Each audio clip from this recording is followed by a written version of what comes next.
Welcome to the Society of Cryptid Hunters podcast. Josh and David, just two regular guys with a passion and interest in our unknown and unexplained hidden world. This show delves into the latest sightings, theories, research, and stories in the field of cryptozoology. If you enjoy the show and don't want to miss an episode, please give them a follow and leave them a comment. Let's embark on this journey together and keep an open mind as we explore the mysterious world of cryptids.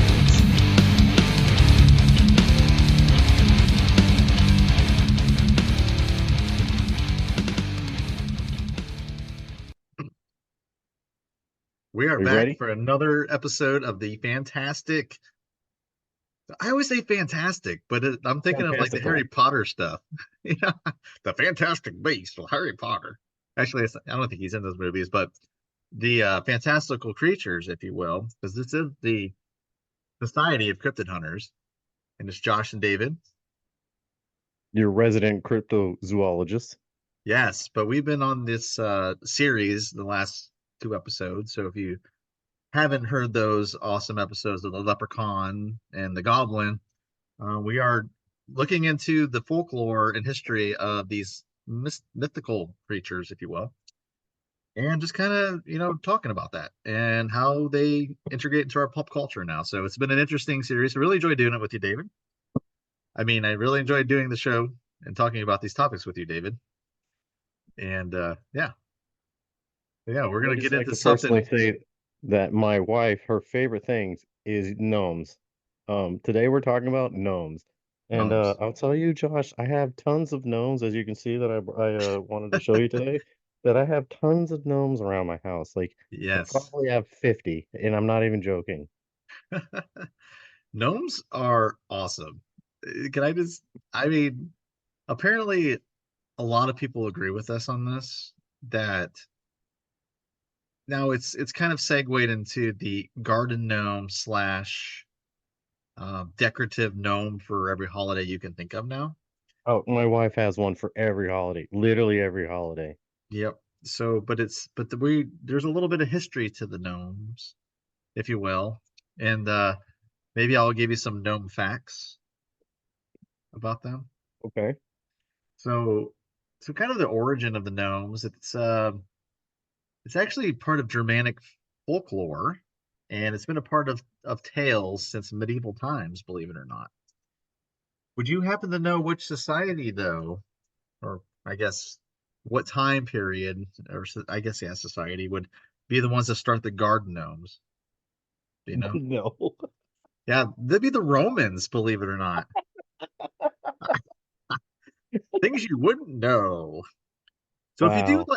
so if you're listening to this show and you do like to find out things about these that you don't know, that the Romans were the first ones to do the garden gnomes, please follow us on Spotify, share it with your friends, give us a like and comment. Also, if there's any other mythical creatures, any other things you think are real out there, let us know what you think, and we'll research it and talk about it. That was And a if good it's a Paul pop culture, Bartlett for into sure. a plug. Yeah, you know it. So hopefully you and we were watching some random YouTube junk that my kids watch, and there's this one that says, if you subscribe now, you'll find a $20 bill on your next walk. I'm like, what? I was Oh like, man, it was only that wow, easy. they really are pushing it. They are pushing it. So yeah. So I'm told that the gnomes normally have red hats and white pointy beards. Yeah. And that's kind of like the consensus of what the gnomes look like. Like that is a gnome fact. Hmm. The other things is that they have different roles and characteristics in various cultures around the world. There's some interesting things that I did read about this. Now, it's always interesting when we talk about these mythical creatures, or these are just tiny people, but part of the in the European folklore describes them as small subterranean spirits or earth guardians. They also have called them Earth gods. Wow. The guardians of the garden. I mean, earth. Right. Right. So yeah, it's interesting that these are more as opposed to the last two small-ish creatures. I mean, goblins could be bigger, whatever.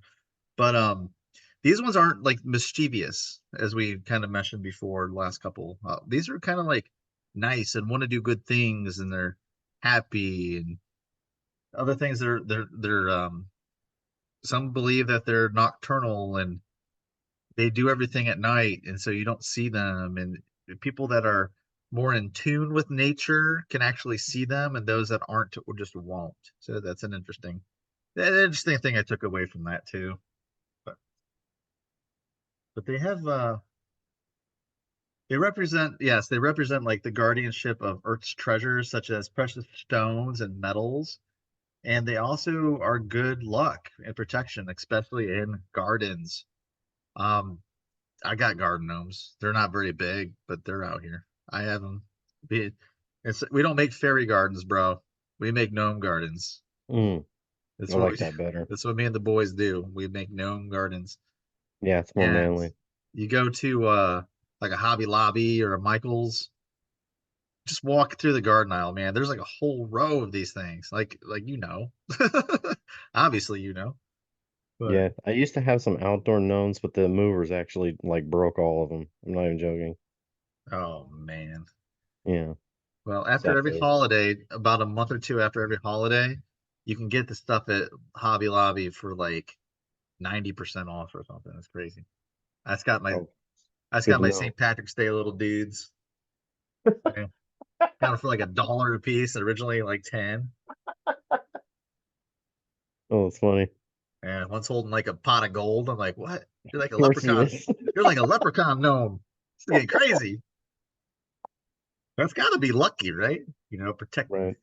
Protect your gold and make sure things grow in your garden. Which is another episode, by the way. Go check it out. It's really awesome. Yeah, yeah. If you like that stuff, but yeah. So their homes are cool. Where they live, supposedly, what it looks like. Now you can buy these in the store too. It matches right along with it. It's kind of like a whole action figure set, if you will. Get Mm, your gnome action figure set together. If you're gonna get the action figure, you got to get the accessories, right? Am I right? right. Yeah, Right. absolutely. So you got your gnome, David. You got your gnome, but then you can Just also like get G.I. Joe's. their homes, like tree houses, and the best, the mushroom houses. The Mm. mushroom house, which my son, every one of my youngest, every time he sees that in the story, he's like, that's a toadstool house. I'm like, oh, well, that's where Does the he think gnome. it's like Mario that you have to jump on it You or got it. beat it? Yeah, yeah. But it's like that's where the gnomes live. So they're also known as protectors in Scandinavian folklore. Man, these gnomes are everywhere. Gnomes are believed to protect homes and gardens, bringing good luck for those who treat them kindly. So as long as you're in tune with nature right now, I'm believing if you're in tune with nature and you're a kind person, you'll be able to see gnomes. Now, YouTube on a different story, if you do a search for gnomes, you're going to get some interesting videos on there Really? with your favorite theme song attached from your favorite TV show, David, The X Files. Mm. But they'll have the creepy do do, you know what I mean, and with some gnomes on it, which are really Are you weird. saying there's an X-Files episode about gnomes? There is not an X Files episode about gnomes that I am aware of, but I will say That face. that somebody uses amateur videos with the theme song from X Files to show what is quote unquote a gnome. I think we should make that illegal. People that use the X Files theme song and everything just to try to get you. Yeah, I that agree. makes me very upset. Yeah, every time they play that, I'm like, I don't believe this. I'm done. Yeah, exactly. You should just absolutely think that they're just crazy. Yep, yep. Did you know that gnomes are great craftsmen too? No, I did not know They that. are great craftsmen, folks. Let me tell you. So they're good at woodworking and other crafts, including creating items with magical properties, probably used Hmm. to probably used to like protect things, is my guess. Uh, Metallurgy. Do you know what that is? You know what Yeah, metallurgy is? yep. Yeah, metallurgy is kind of like magic. Okay. Yeah. Okay. I didn't know if that had something to do with building stuff with metal or something. I don't know. I heard a good dad joke the other day. Oh, let me hear it. So there's two giant windmills in the field. One asks the other windmill, "Hey, what's your favorite kind of music?" And the other windmill says, I've been a big metal fan my entire life. I wonder if he likes Amon Amarth. I don't know. I don't know. So yeah, so gnomes, when you think of gnomes, you think of whimsical and magical nature of these things. They're beloved. There's an ancient folklore, and they're part of pop culture Which now. I will cover here in a minute. Yep. So yeah, they're enchanting. They're used in gardens. They're used on things. So yeah, I mean, gnomes. There's not a great deal of history, but I kind of believe like now with gnomes, people that are really into I guess in tune with nature. Like I said, the people are in tune with nature, this and that. If he's They probably believe in them being real, but I think the garden gnome aspect of things and the decorative aspect of things have really taken over. So when you think gnomes, that's what you think of now. Yeah. That was my phone.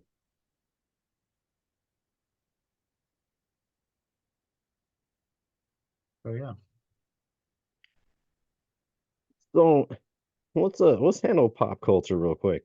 Yeah. Do you remember? You're also um, you grew up in the '80s too. Do you remember a show called David the Gnome?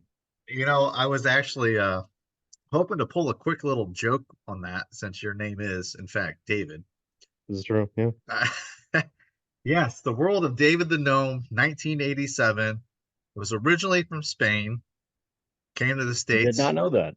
Yeah, it came to the States. It was on Nickelodeon. Nickelodeon. I don't think they had Nick Jr. at the time. They might have been. Um, but I do remember watching that as a kid a lot. And I never knew when it was on, but when it was on, man, I was into it. That was a great show. So I it when I was little, I was really little. I mean, what you said 87, I would have been what, 5. Yeah. But I was super into it, and we had Nickelodeon growing up, and I remember maybe I watched it because it was David the Gnome. My name's David. I don't know, but I remember I watched it and I thought it was cool. That makes sense to me. Um, do you? This might sound really weird to you. Do you remember a guy named Paul Harvey? Paul Harvey, the Yeah. radio broadcaster? Okay, so my dad listened to Paul Harvey all the time, right? Yeah, yeah, yeah. And he would listen to him in the morning, right? And he'd Yeah. be like, wait for another episode on the Gnome.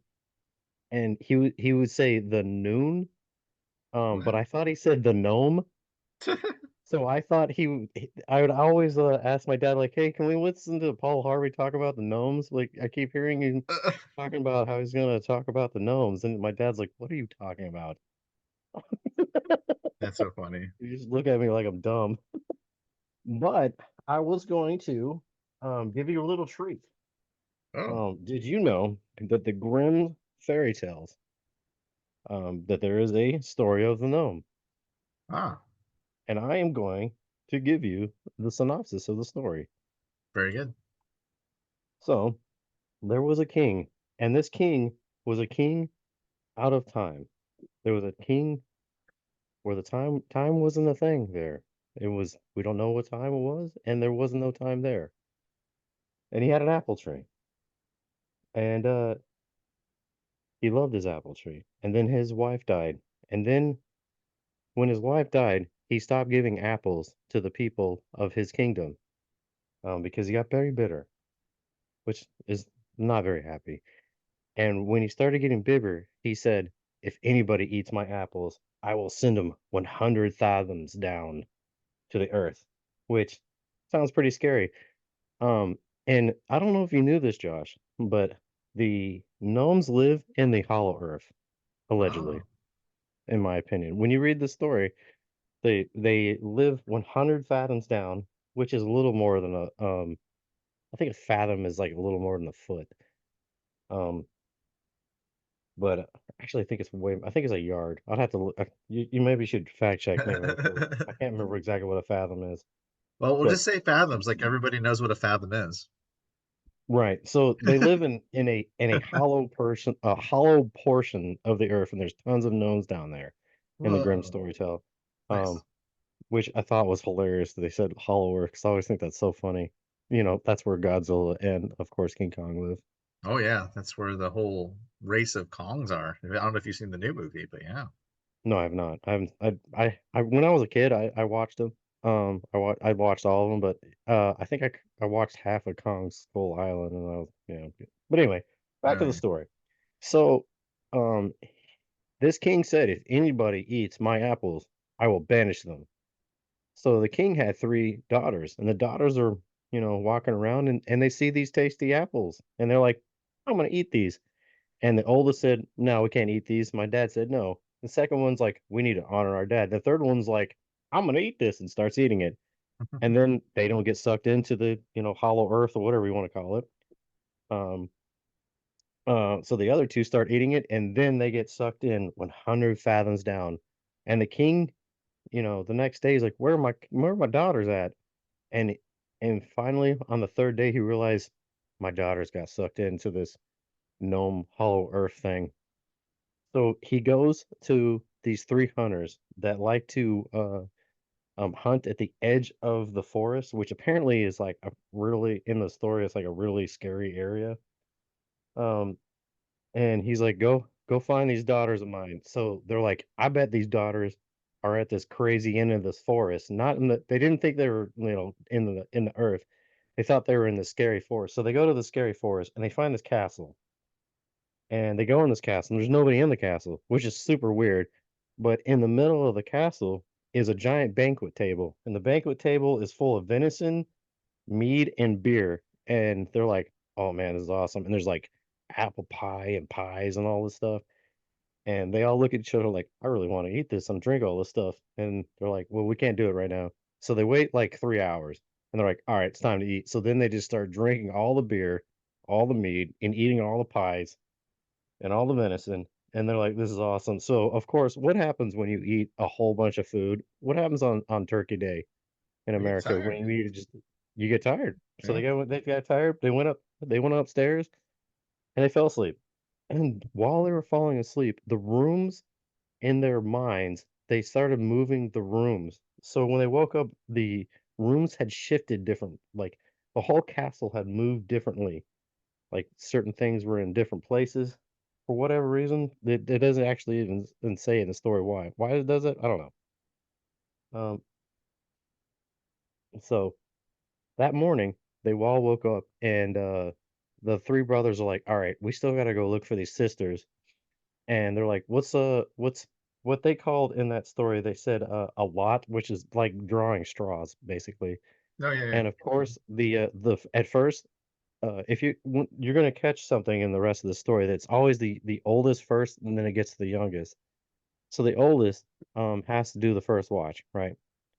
So the other two brothers go out to go look for the sisters, and the oldest stays there because they're like, we don't want to lose this awesomeness of this super awesome castle because there's all this food here and all this beer and mead. So like we're gonna stand guard. So the other two they go off and look for the sisters, and the oldest stays there. Well, all of a sudden there's a knock on the door, and you know who was on the other side of that door? Just guess who was on the other side of that door, one time. The, the There was a gnome a on the gnome. other side of that door. Oh, And the gnome, who had black eyes, just dark black eyes, um, he was like, "M may I," he said, "Can I cross the threshold?" Which is like, American for "Can I come in?"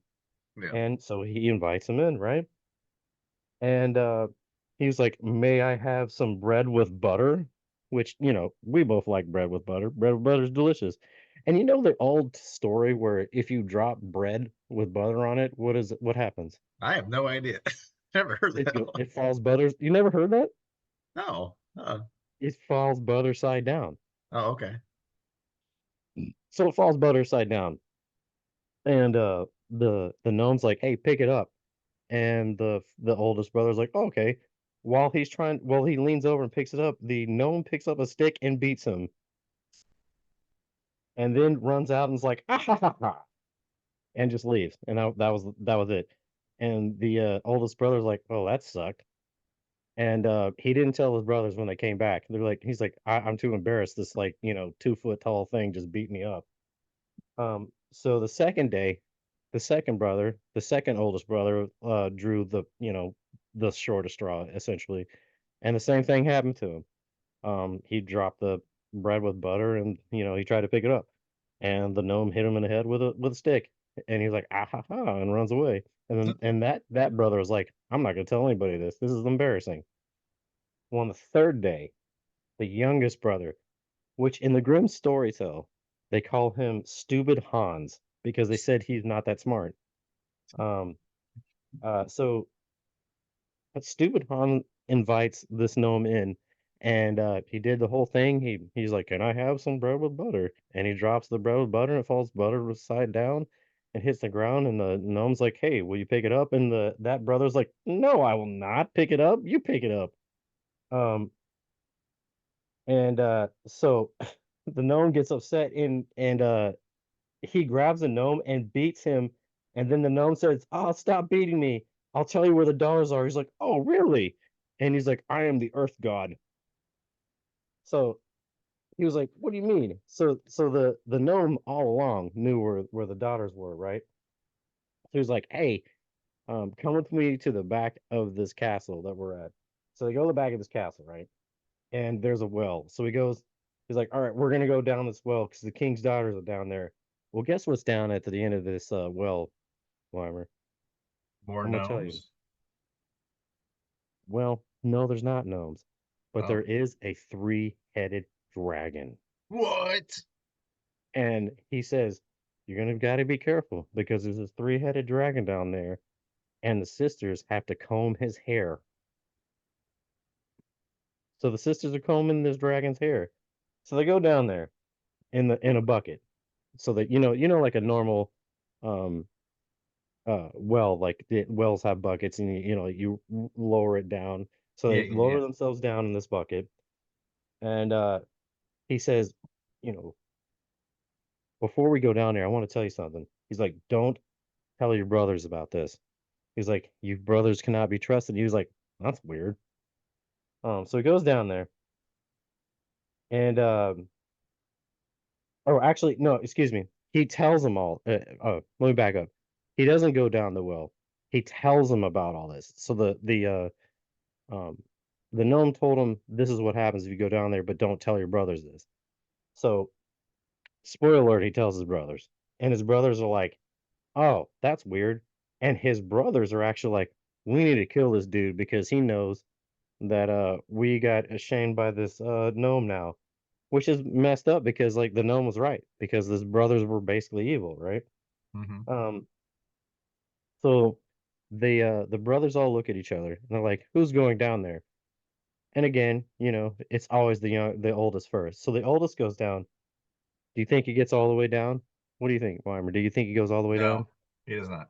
So he goes a quarter of the way down and he gets scared, comes back up, and they ring a bell. So they have a bell tied onto uh to the bucket, and he rings the bell. He's like, "Oh, I'm too scared."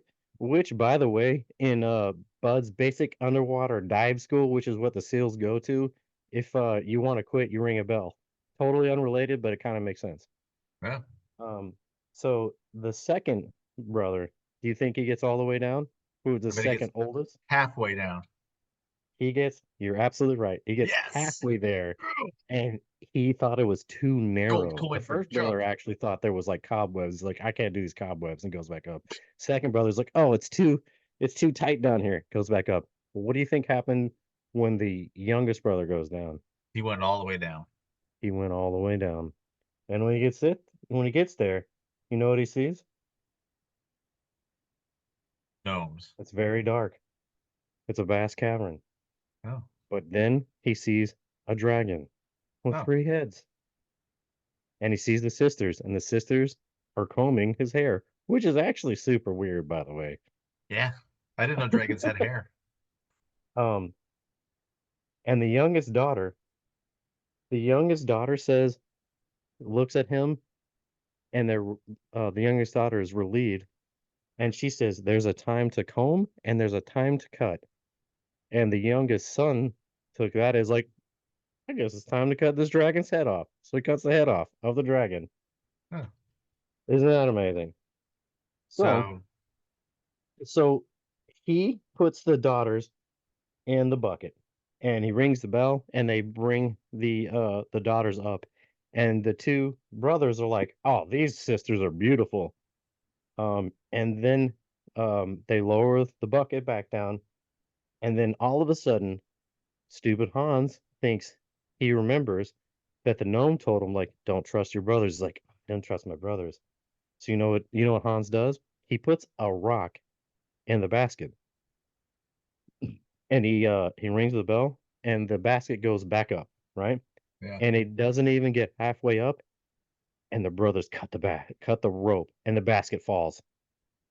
And the brothers think he's dead. yeah, So the brothers go back home and um they marry the second oldest and the oldest, or they're about to marry him. They basically court them, and the king's super happy, right?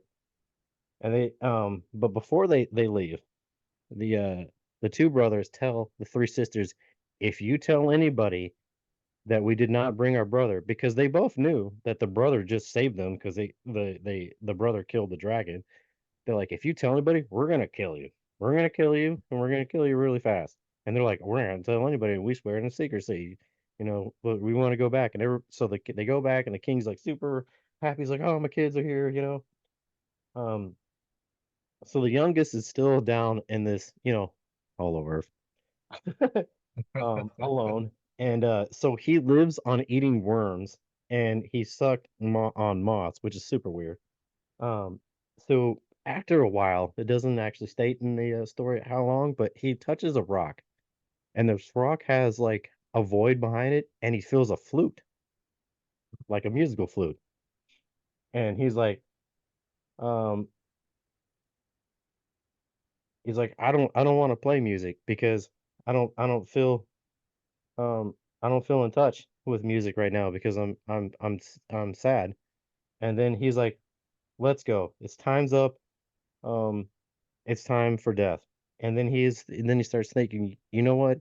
Before I die, I want a little bit of music before I die so I can, accept it better." So he starts playing it. And guess what happens when he starts playing one note? Just guess, Weimer. the gnomes show up. One gnome shows up on the first note. On the second note, another gnome shows up. And on every note, a gnome keeps showing up. For long, there's just a cavern full of gnomes. Hmm. And guess what these gnomes say to him? Just guess, Weimer. What do you think they say to him? We're gonna push you off the well. So they ask him like, "What can we do for you?" Now they're like, good gnomes. They're like, "What can we do for you?" And he's like, "Get me out of here." And they're like, "Okay." And they take a piece of his hair and they're like, "Now you can float up." And he starts floating up. And he goes back to the castle and he eats, because he's been down there for, X amount of time. And then he tells the gnomes like, "Come with me." So the gnomes and him all go to see the king. And so he's like full of like muck and like gross like well water, whatever. It just looks Yeah, disgusting. yeah. And he shows up and when he gets to the castle where the king's at, it's actually the marriage of his two daughters to his two brothers. And he's like, "Oh, what is this? Like they're getting married right now." And the king sees him and is like, "What is this like nasty dude doing at my daughter's wedding? This is disrespectful." He's like, "Send them to the what do they call it? A brig? I don't know what they call Gallows, it." Yeah, so the he sends them dungeon. there, right? Send him to the dungeon. And so the sisters obviously recognize him, and the sisters they're like, "This dude saved me." And the king's like, "What's going on?" And they're like, "We can't tell you. We're sworn in secret." He's like, "Turn around and talk to the fire." So there's like a fireplace behind him. So he's like, "Go talk to this fireplace," which is like kind of weird too, Well, it's already right? a weird So story. yeah, it's super weird. So the sisters go over and talk to the fireplace, And while they're talking, they spill all the beans, bro. They tell the fire everything that happened about the dragon and all this. Well, the king, while they're turned around, he goes around to the backside or to the next room, which in the next room you can hear everything. And he puts his ear up and he hears what they're saying. So the king just heard that, the whole thing that this stupid Hans like saved them and killed the dragon and all that. And he goes down to the whatever it's called, like the brig, the dungeon. No, it's a dungeon, yeah. And he was like, I heard that you saved my daughters. And you know what one of the gnomes told him? He's like, hey bro, put three dragons' tongues, because it was a three-headed dragon. He said, put these three dragon tongues in your pocket and save it for later. He's like, all right. So when the king went down, he was like, did you kill this dragon? He's like, yeah, bro, I got these three dragon tongues. And he's like, oh my God, you got three dragon tongues. You actually did kill this dragon. You're not lying.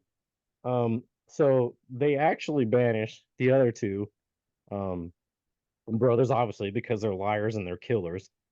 Um, and he tells the brother, stupid Hans, he's like, hey man, you can go take a shower and shave. And he's like, hell yeah, I haven't slept in or I haven't taken a shower in forever, and I feel disgusting.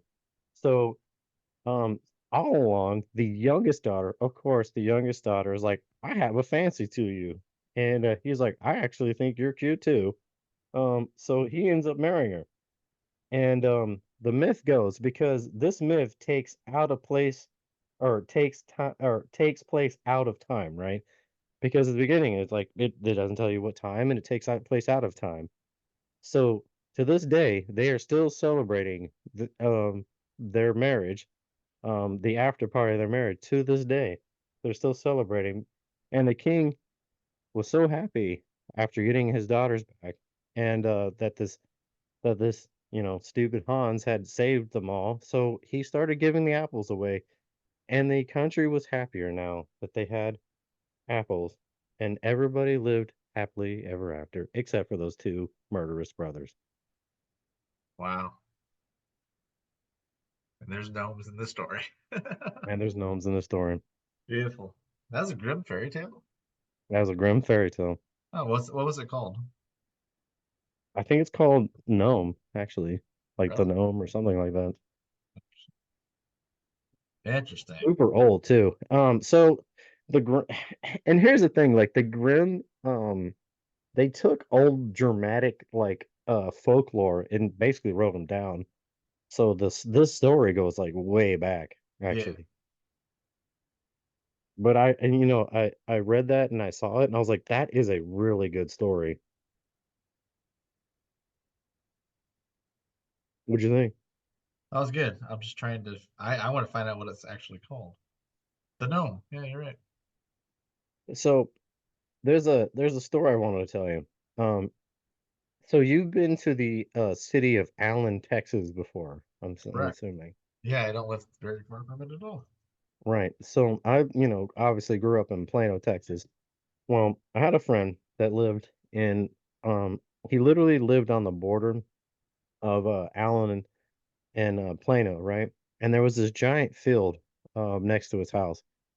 And we would go there, and I would have to take if I ever go and see you in North Texas, I'm gonna take you to this place because it's even still there. It's just this beautiful, open field in the middle of a bunch of houses. Like you wouldn't even know like that it's there. And it's kind of weird. It's kind of mysterious. And we used to always go there, like we were young. I was in high school. We were young teenagers, like, oh, this is so awesome. So we were out there, and I'm gonna tell you, Weimer, I was a little inebriated, and we were walking around, and it was either dusk or a little after, and all of a sudden, I see this thing pop up, and it pops up out of the grass like slash wheat or whatever was out there. Yeah. Um, and it was about 2 feet tall, and I was like, oh, my first inclination, which is so dumb, that in my inebriated state of mind was thinking like, oh, of course it's a gnome. It's not an animal, it's a gnome. And I was like, yeah, it's a gnome. Like, why would you think? What would be the first thing you think? Like, oh, there's obviously Hey, a gnome in it's front of just me. a Like, why would I gnome, think man. a fantastical beast is in front of me? So I was like, oh yeah, it's a gnome. Well, guess what it was, Mimer? What do you think it was? A Let's go rat. off the list. What do you think the first three things you think it would be was in front of me? It was Rat. about 2 feet tall. You say rat? Yeah. No, it wasn't a rat. 2 feet You get tall. two more choices. A cat. It was not a cat. Oh, 2 feet tall. That's gotta be bigger than that, huh? All Ooh, right, what would I'll we give say? you. So Yeah. it was a oh, and by the way, I was about 10 feet away, maybe 10 feet away from this at the time, and I get closer to about 7 feet away. It was a skunk. Oh. And that was his tail. So when I got closer, it was about to spray. Oh. And when I realized it was a skunk, I don't think I've ever run that fast in my life. Yeah, and I want to tell a story because like how dumb is it that I thought the first thing was like, oh yeah, of course it's not an animal, it's got to be a gnome. So what you're saying is you're stupid Hans. Yeah, yeah, maybe that'll be my new At nickname. that time, I was. That's great. Um, what other pulp culture things you got Well, for me? I know one thing there's a few. I off got a few. off the subject, I wanted to bring up something because I said something earlier. Paul Harvey, Yeah. you know, I said, hey, because I thought like at join with me for an extended look at the gnome, and I thought it was the gnome, but it was actually the noon. Um, if you ever get a chance, and for anybody listening to this, go listen to "If Paul Harvey Was the Devil."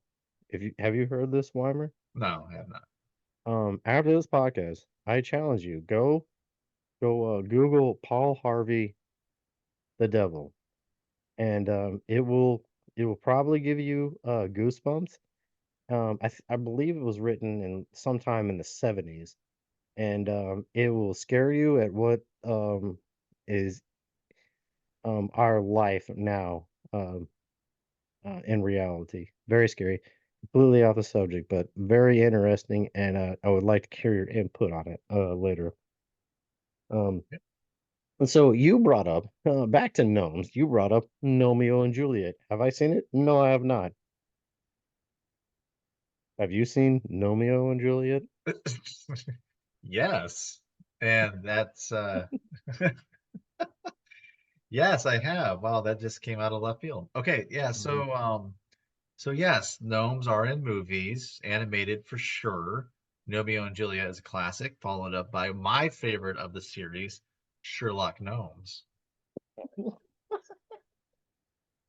Yeah. Oh yeah. Me and the boys watched that one. That's a Oh good one. wow, Sherlock Gnomes. that's impressive. It's a straight up Sherlock Holmes story, but they're all gnomes. It's great. Great. Hmm. There's even a Moriarty in it and everything. Oh, there was one thing I was going to tell you. Did you know that Did I Tolkien gnome? wrote a Did gnome you say story? did I gnome?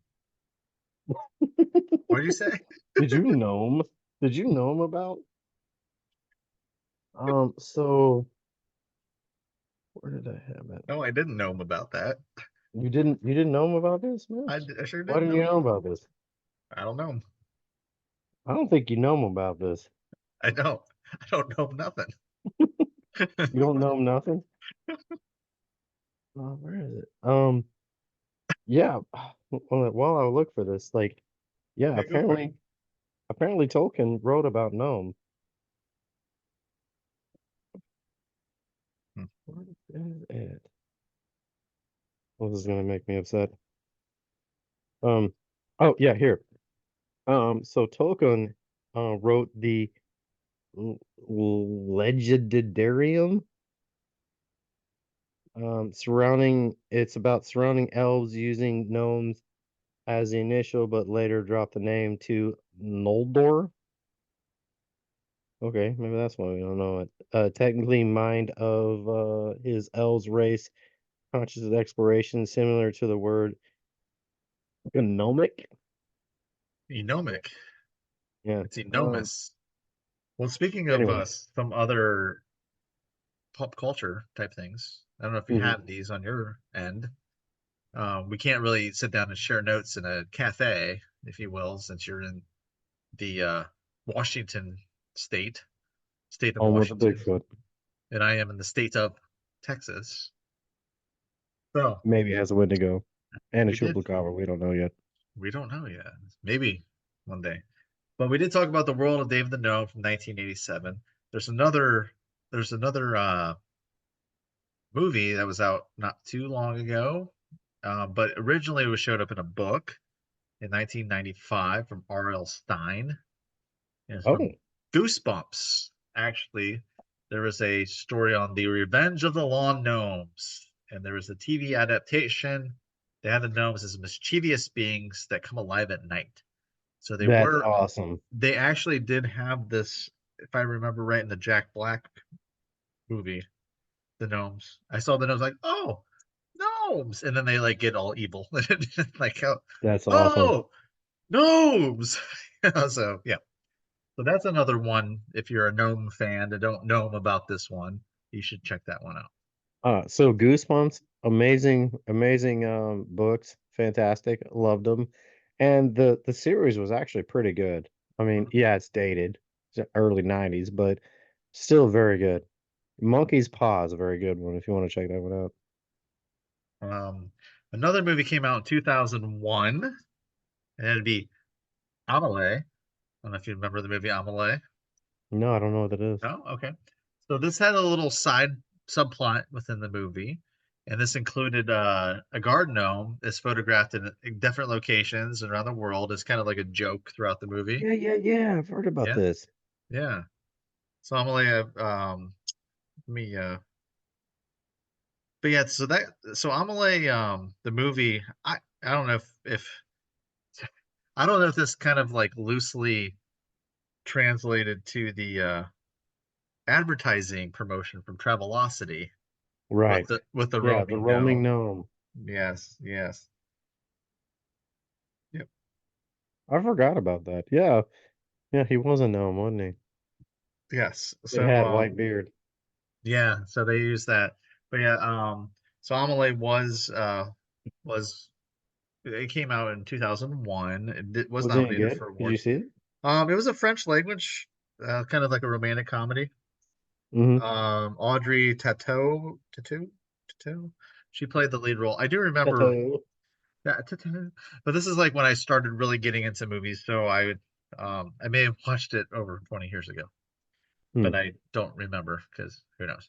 But yeah, so that's Right. another one with the whole gnome, and then the Travelocity may have kind of loosely taken that idea, and the roaming gnome became their central figure for their website for the travel website. So quite interesting. And then we did talk about, and I will bring it up again, David. Go check out Sherlock Gnomes, and Yeah, maybe Yeah, so on top of this, by the way, we're gonna go off subject. I've been watching Monk again. The TV show Monk. Fantastic writing, by the way, and very, very good mysteries. Uh and when I was a kid, I was a huge Sherlock Holmes fan, and he really is like a very eccentric like Sherlock Holmes. And I'll check this Sherlock Gnomes. What is do it it. called again? You just said it, Sherlock Gnomes, Okay. and fans of it are called Sherlock Gnome Boys. I mean, what's up? I tried Googling it to see how many people actually believe this, and it didn't come up with anything. Nothing. Nah. No, because we have done this before, like how many people actually believe it. Yeah. And all of Google says, yeah, they do. Uh that's all it says. Yeah, they do. It's like, okay, great. Thanks. Good story, bro. Oh man. Um. Um, do Yeah. people believe it? I don't think so. We have talked in earlier episodes about the small people on that island that they do have bones for. Um, do I think gnomes are real? There was a race of small people. You can listen to our old episode about that where we talk about it. Um, do I think gnomes are real? Maybe. to early Germanic people. Where are the bones? I don't know. Maybe they're super old. Maybe they live in the hollow earth. Maybe if you actually went to the center of the earth, there's actually not a molten core. Maybe it's just a bunch of gnomes. Well, before you try to close out this, David, there are places that you can go visit that are landmarks for gnomes. Come on, Okay, let bro. me hear it. You had a Yeah, really long, grim story fairy tale, it and was we really didn't good get though. to where you You can know it was go good. if you're a diehard fan of gnomes, and I'm talking about people that collect gnomes. You're the one with gnomes on your shoulder right now that Yeah, I it's can see. really yeah. He's an American gnome. Look at him. Look, Oh, he's got a star in his belly. and I'm gonna get to one. I'm gonna get to one, and you're gonna be like, "What?" And if Okay, yeah, hold I on. want to hear it. So first of all, okay, so let me let the cat out of the bag here. I really like gnomes too, but I don't spend a lot of money on getting them. Okay, but there might be Mm, a time where I'm YouTubing it. YouTubing's a thing, right? of And I'm course. like, hey, I want to see a bunch of gnomes. So I see people's collections of gnomes. And I came across a place in West Putford, England. Yeah, it's a gnome reserve. It's home to the world's largest collection of garden gnomes. 4 acres of countryside covered with 2,000 garden gnomes. Seriously. Uh, What? you can see Wow. the gnomes sitting around playing things like chess, surfing, Oh, that's awesome. getting married, and then getting Getting ready back. getting Oh man, that's and funny. preparing for the space race and go to the moon. Is there a gnome Elon Musk? That'd be hilarious too. There might be. There's all kinds. You should see this place. Look it up. It's the Gnome Reserve. Just YouTube it. You can see Gnome it. reserve. You can totally see it. So I was like, oh right, that's England. I'm not going there anytime soon. So I I've was been like, to well, England. you've been to a lot of places I have not been, sir. I've Yeah, been to this is two true. countries. I've been to like 22, but anyway. Yeah, who's is it a pissing contest? Come on. I'm talking about gnomes here. All right. There might be a So, gnome pit or a pissing gnome all in right. that place. They're at the yeah, that place I talked about sure probably is. Anyway, there's a gnome on the Grange in I'm sorry, in New York. Gnome on the range where the Gnome on the deer and the Grange. antelope ran. Yep. It's at Kelder's farm. There's a gnome on the Okay. Grange. It's a 15-foot tall gnome. Well, that's Um really big. yeah, one time it was the Guinness World Record holder for tallest concrete That's taller than gnome. my house. I've said this before. Like that's taller than my house. Yep. The world's largest garden gnome is now in Wisconsin. It's 20 feet Of course it tall. is. Of It's a, it's in course Lake it's in Geneva, Wisconsin. Wisconsin. Yes, so you can take a picture with this and learn all about gardening and all that fun stuff. So if you're a gnome fan, Mm. that's where the largest one is located. Now, this is one I'm surprised you didn't bring up, but the Valley of the Gnomes is in Seattle, Washington. Wow. Hidden throughout the Valley of the Gnomes in Seattle, dozens of small gnome statues can be found tucked away in crevices and foliage. Passersby are challenged to find as many gnomes as they can. When they say passes by, they just mean People homeless walking people. around, David. They just mean homeless people. Sorry. It is Sorry, Seattle, unhoused, unhomed. unhomed. But yes, if you like the whimsy and the amazingness of what a garden gnome could bring to your garden and into your life, That is fun. That was that's it. fun. I'm glad you said that. That's very impressive. I'm Well, pretty, hey, it's what I can do in like yeah, 15 I'm actually minutes. pretty impressed. Thanks. Thanks. But yeah, so yeah, there you have it. There's the rundown on the gnomes episode. I hope you find this episode enjoyable. If you like this and you haven't listened to the previous two on the fantastical creatures, check those out. We also have other episodes on other topics, UFOs, Mothman, Bigfoot, all kinds of stuff you can go back and check out. But yeah, it's been fun. And like Mulder said, the truth is out there, and maybe we'll find it. And like Paul Harvey said, and that's the rest of the story.